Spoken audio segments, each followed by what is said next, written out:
अगर आप भी चाहते हैं कि आरसीएम म्यूजिक के वीडियो सबसे पहले आप तक पहुंचे, तो लाल बटन को दबा के चैनल को सब्सक्राइब जरूर करें और साथ में बेल आइकन को दबाना ना भूलें।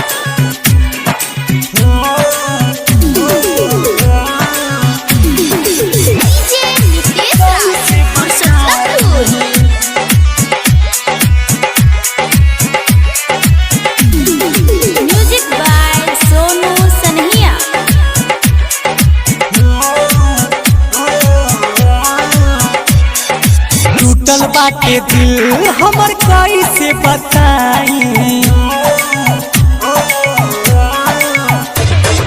टूटल बाटे दिल हमर कैसे बताई, टूटल बाटे दिल हमर कैसे बताई। सब लड़की तो भइल, सब लड़की तो भइल बारिश कसाई। टूटल बाटे दिल हमर कैसे बताई, टूटल बाटे दिल हमर कैसे बताई।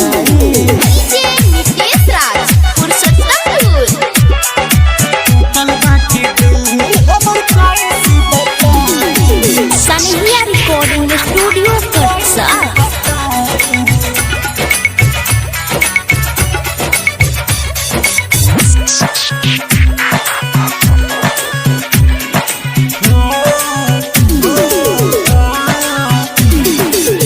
जियल मुहाल भइल है सब सोच के, घुट घुट के जियो तानी लोरी अपन पोछ के।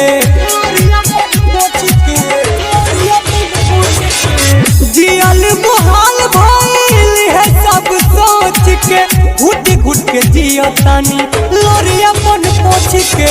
सब दिन हंसा के आज, सब दिन हंसा के आज दिल बरुआई। टूटल बाटे दिल हमर कैसे बताई, टूटल बाटे दिल हमर कैसे बताई।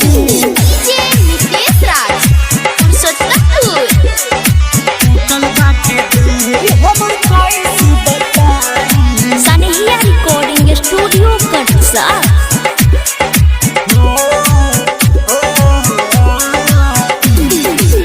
रखनी छुपा के हमें ओकरा के दिल में, हमारा न पता रहल डाली मुश्किल में, डाली मुश्किल में, डाली मुश्किल में। रखनी छुपा के हमें ओकरा के दिल में, हमारा न पता रहल डाली मुश्किल में। दीपक दीवाना कहे, राइटर मंजय कहे गोयल भुलाई।